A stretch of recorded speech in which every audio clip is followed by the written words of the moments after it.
Yo, what's going on? What's going on, good people? Peace and love, peace and love, peace and love. Happy, mindful, and miraculous Monday. We are back again with another episode of SRDaily. Another week 100. This is literally 100 weeks on air.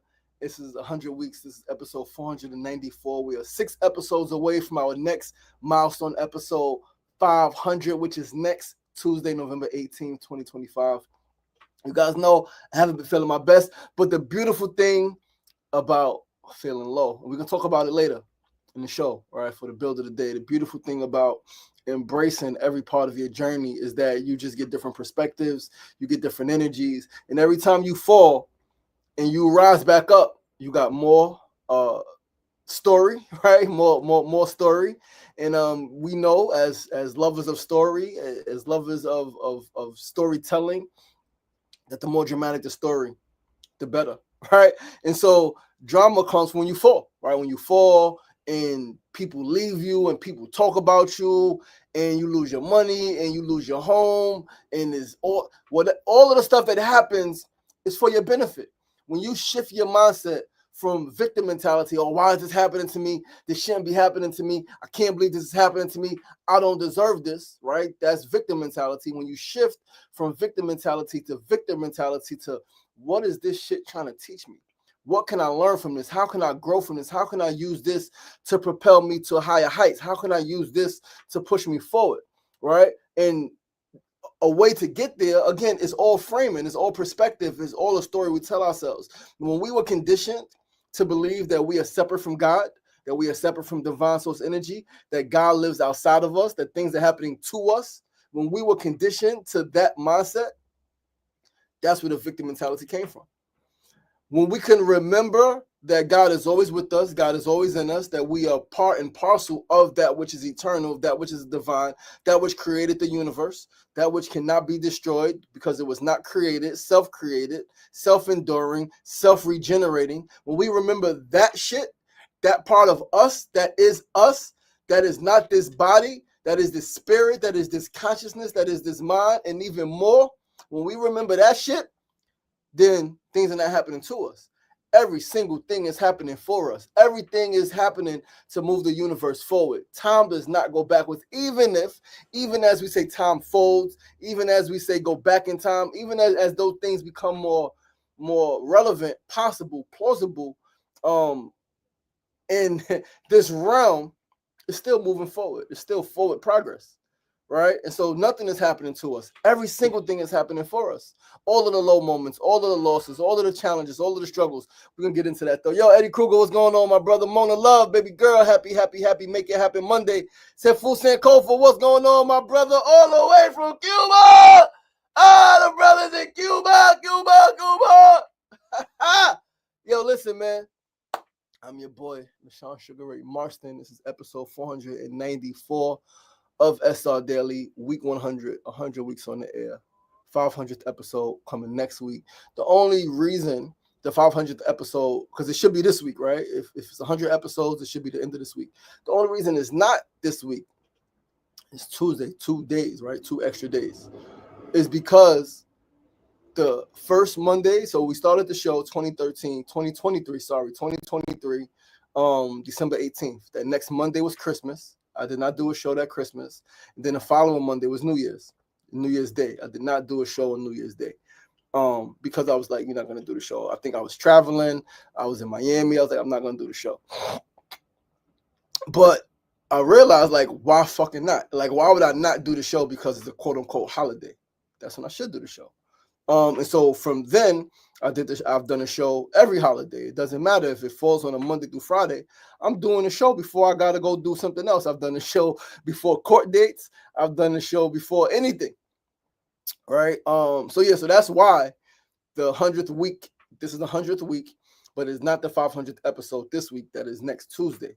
Right. And that's that reason. But let's get into the show, guys. Please do share this live if you are able to. Share this live with 5 to 10 people who may be interested in tuning in. Hit that share button. Send this live to them. Let them check into the show, please. And thank you so much. I appreciate you guys.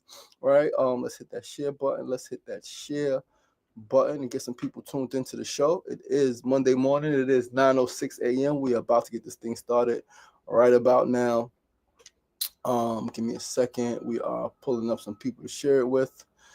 And we're gonna get this thing rocking and rolling and rolling and rocking and rocking and rolling and rolling and rocking. We're gonna start with our first segment of the day. Today's first segment on this beautiful November 10th, 2025 is a phrase of the day. And this is a phrase, it's 3 words. Who you with? That's the phrase of the day. Who you with? WHWIT, not with. Who you with? This is a QB phrase, right? But really it's a universal thing and it's super valid. I was blowing my nose before and I got something stuck in my hair, my nose hair. But yeah, who you with? Who you with is something that we were saying in Queensbridge in the late 90s, right? Something that was started by rappers, Tragedy Gaddafi, Intelligent Hoodlum, and Iman Thug. Iman Thug he was on War Report. I forgot his album, but he was on War Report with CNN, Capone Noriega. Super incredible dude, man.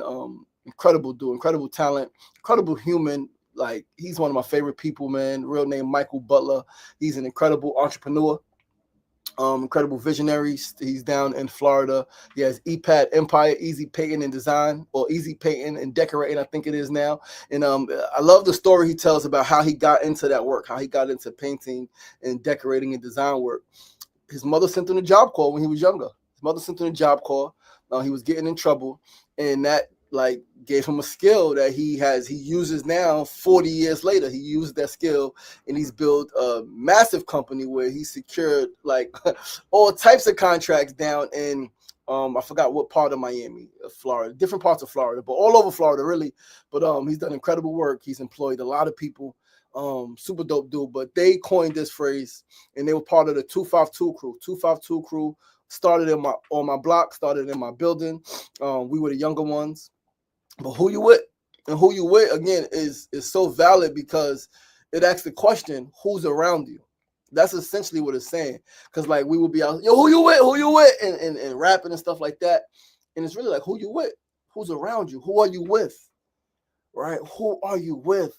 And if you know some of the stuff that I've been experiencing this last few weeks, it's very, very poignant now. Who's around you? Who's around you? And I've realized more so now than ever before that not everybody who's with you is for you. You can have people with you. They can walk with you. They can march with you. They can create with you. They can celebrate with you. They can even cry with you.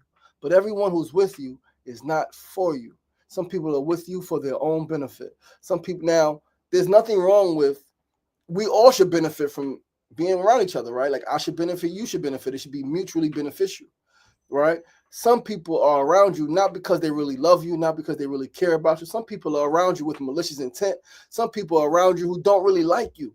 They're just around you just because. And again, this is something I realized, going to prison made me realize that, number one, and some accountability, right? Because I wasn't always the best friend. But a lot of people really are not your friends. The people you hang with, people you sell drugs with, people you commit crimes with, people you party with, people you have sex with, right? Like everybody's not with you or for you. Just because they're with you, just because they're doing things with you, just because you grew up together, just because you play sports together, just because you party together, just because you went to the same school, just because you live in the same building, just because you live on the same floor, just because you live in the same house does not mean that those people are for you. They do not care about you. Some do, of course, but not everybody does. And it's very important to recognize that and to acknowledge that and to be honest. All right, I said it. I've said there's some people around me who I know are not for me, right? Or I knew weren't really for me. But because of this is real vulnerability. There were some brothers around me who were not really for me, but because of my desire for brotherhood, I would overlook some things. I would overlook certain behaviors, certain comments, right? Certain energies I would look past because I really desired brotherhood. And I really, really craved brotherhood. If I could look past this slick shit that this person said, right? This slick response they gave to why they're late or why they didn't call me or contact me when we had a appointment schedule, we had a meeting schedule, we had an interview schedule, and they didn't message me. When I messaged them, they didn't even answer until hours later. Oh, it's not that important. My time is not that important, right? I overlooked that.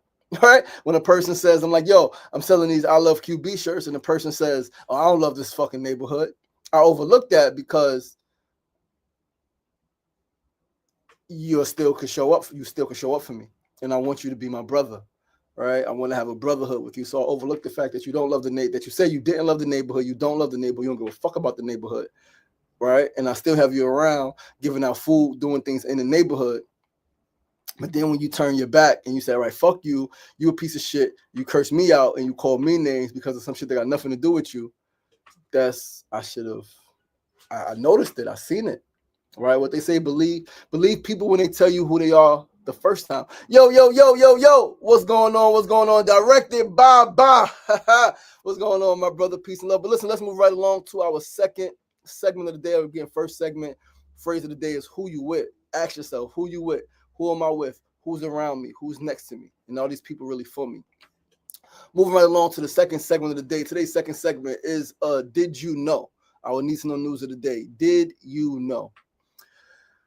This is deep. We're going to get into some brain stuff. Your brain remembers criticism and insults 5 times longer than it remembers praise and compliments. The good news, yes, you can rewire your brain, which is what I'm currently studying right now in my brain coaching certification program. Why we do the things that we do, how we got to be how we are, all right, and what can we do about it. But let's get into why this happens, because the why is very, very real. Hold on, let's get into why this thing happens. Where is my, hold on one second, guys. I had it, and I don't know where it is. Oh, no. I had it. I had the thing. Where is the thing? I don't know where the thing is. Hold on one second. Let's pull it back up. Let's pull up the article and let's read how we got here. Now, your brain clings to pain. So one of the first things that I realized and that was spoken in this program is that your brain is not your friend. Your brain is actually your enemy, right? Because your brain is wired for survival, not happiness. So let's read. Your brain clings to pain, but forgets kindness. Criticism activates the amygdala, the brain's fear center, etching words into memory like scars. Compliments, they light up the dopamine circuits. They feel good, but they fade fast, which is why you need constant dopamine, which is why how social media feeds us, right? Because it's constant dopamine, right? Well, it could be the opposite for some people, but it's called your negativity bias, a survival mechanism that helped ancestors avoid threats, but now makes us replay every harsh word. The good news, of course, you can rewire it. Right. Let's read even more. So one harsh word sticks in the amygdala for decades, while a compliment fades in weeks. Why your mind clings to pain but discards kindness? Of course, the answer is in your brain's survival wiring. Right. Your brain evolved to detect threats faster and stronger than positive events. You're missing a compliment, harmless. Missing a danger signal, deadly. And that's real, right? It's like somebody could compliment you. If you miss it, it's not going to harm you. But if you miss a danger signal, it could cost you your life, right? So your brain is wired, right? The first part of your brain, what they call the reptile brain or the primal brain, was built first for survival, then emotions, and then the prefrontal cortex is where the logic happens, right? Where the rationalization happens and all of that. So brain scans show that criticism activates the amygdala, your fear center, plus your hippocampus memory hub. That's why insults burn into long-term memory like scars. Your amygdala is back here, right? Back of your brain. Compliments, by contrast, activate dopamine circuits. They feel good but fade quickly unless repeated. It's like sparks and fire. So psychologists found it takes 5 positive interactions to offset 1 negative one. 1 cruel word can outweigh an entire conversation of kindness, which is why we remember not all of the yeses, not all of the beautiful things, but the harmful things, right? Which, like, the beautiful things don't negate the harm, especially when there's parent, child, and spouse, right? Because someone will say, oh, look at all the things I did for you. How could you? Because, like, just because you fed me, just because you especially if you're my parent, just because you fed me, just because you clothed me, just because you provided me shelter doesn't give you the right to hit me. Yes, I can be grateful for those things, the clothing, the video games, the trips. I can be grateful for those things. But I can also criticize you and be so fucking mad that you beat my ass, that you called me names. You said I wasn't going to be shit. You're my mother. You're my father. I can be upset at those things. And I can hold those things against you. I can. Right? I fucking can. And it's okay. Spousal. Oh, I've been doing all these things for you. Like, I could hit you. No, the fuck you can't hit me just because you've been doing shit for me, just because you've been paying my bills, just because you've been fucking sucking me and fucking me every which way. Doesn't mean that you get a right to fucking hit me. Doesn't mean you get a right to talk shit to me. Doesn't mean you get a right to abuse me in any kind of way. Doesn't mean you could lie to me. Doesn't mean you could do any of those things to me just because you did these other things that I enjoy. Right? Very important to remember that. All right. So again, this is why you still replay insults from childhood. The teacher who embarrassed you in class, the memory lives in your amygdala as a threat file. The harmful language your mother used, told you should have been flushed down the toilet, told you she never should have had you, right? Those things stick with you forever. Criticism, literally, it changes our behavior. It increases cortisol, your stress hormone. It lowers your prefrontal cortex function, your focus and reasoning, right? It makes you hypervigilant to future rejection, which is why so many people continue to move through life on the defensive, right? There are so many adults right now who are living on the defensive. Their parents, their spouses, their uncles, their aunts, some are grandparents, right? Just because you age doesn't mean you healed in this way, right? Just because you got older doesn't mean you healed in this way. Your brain is really not your friend. It is your enemy. Now, we talk about praise. Praise doesn't have the same staying power unless it's reinforced. Unless your brain, unless you constantly repeat a compliment, unless you constantly relive those feel-good moments, they fade really quickly. So daily compliments feel like they bounce off, but you need daily compliments. Again, the good news is that neuroplasticity means you can train your brain to remember praise too. How do you do that? You replay compliments intentionally, journaling, right? Reflecting and meditation. You can meditate on a compliment. You can meditate on a good feeling, a good thought, a good memory, right? Practice gratitude. Shifts attention to positives. Don't be so caught up on what you don't have. Don't be so caught up on the pain. Don't be so caught up on all of the stuff that you feel you lack. Valid to acknowledge them, assess them. Your brain is going to replay them. But like, practice gratitude. I'm grateful for life. I'm grateful for love. I'm grateful for the ability to wake up. I'm grateful for having my two legs to walk me from my bedroom to the living room. I'm grateful to have Wi-Fi, to have internet. I'm grateful for a cell phone and a laptop, a Samsung S22 Galaxy and a MacBook Pro. I'm grateful. I'm grateful to have awards on my wall. I'm grateful to have food in my refrigerator, in my cabinets. I'm grateful to have like another phone that works. I'm grateful to have a TV. I'm grateful to have furniture. Right? So many things to be grateful for. I'm grateful to have something to look forward to. I'm grateful to have purpose. Right? I'm grateful to have purpose. I'm grateful to know when I'm feeling low and why I'm feeling low. I'm grateful. Because there was a time when I really thought I was okay. Drinking and drugging every day, having sex with random chicks. I thought I was okay. With a death wish. Thought I was okay. I didn't feel. I'm grateful to feel. It doesn't feel good, but it does feel good. Right?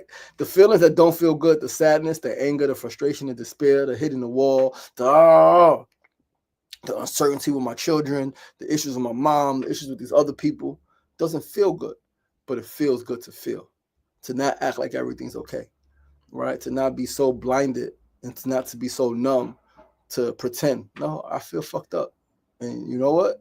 I don't feel good that I feel fucked up, but I feel good that I can feel fucked up, as opposed to feeling nothing, right? So self-affirmations, they rewire the prefrontal pathways and surround yourself with positive feedback loops, positive people, right? Who are you around? Who you with, right? Who are you with? Are they feeding your negativity bias or are they like feeding your positive, right? So once again, criticism leaves deeper tracks, but kindness repeated and reinforced can redraw the map. You can redraw your map. You absolutely can. Again, your brain is not your friend. It is built for survival, not happiness. But when you understand its biases, your cognitive biases, you can hack them. You can change them. You can transform them. You can alter the biases. And remember, kindness needs repeating, both for others and for yourself.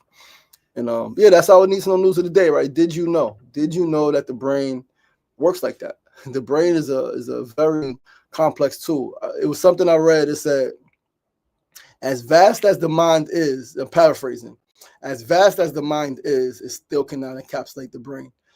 And even though the brain is literally a physical tool inside your head, it's not that big. Your brain is not that big. Right? Your mind is so much more vast. However, it still cannot fully comprehend what's going on in the brain, how things happen, right? The neurogenesis, all the synapses, all of those things, the mind is still baffled by, right? But let's move right along to our third segment of the day. Today's third segment, our tip of the day.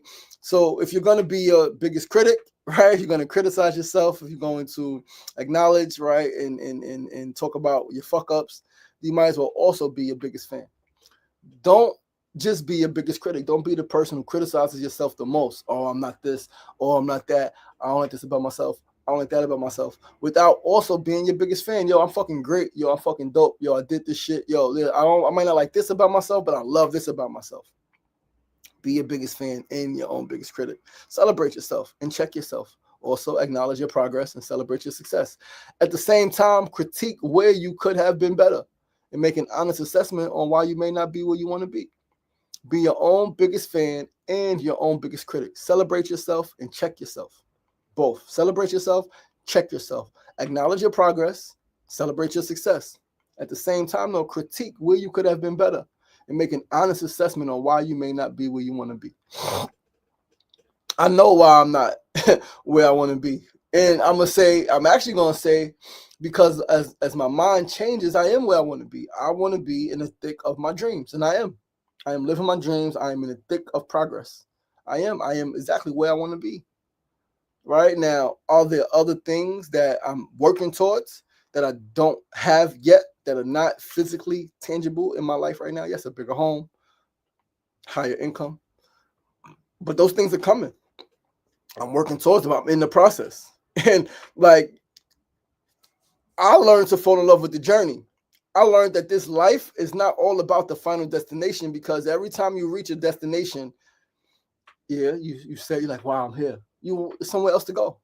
So like I've reached the destination of place I wanted to go before. I wanted to be a person who felt. I wanted to be a person who was important. That's when I was a child. I wanted to be an important person when I felt insignificant in my home, in my family, when I felt like I did not matter.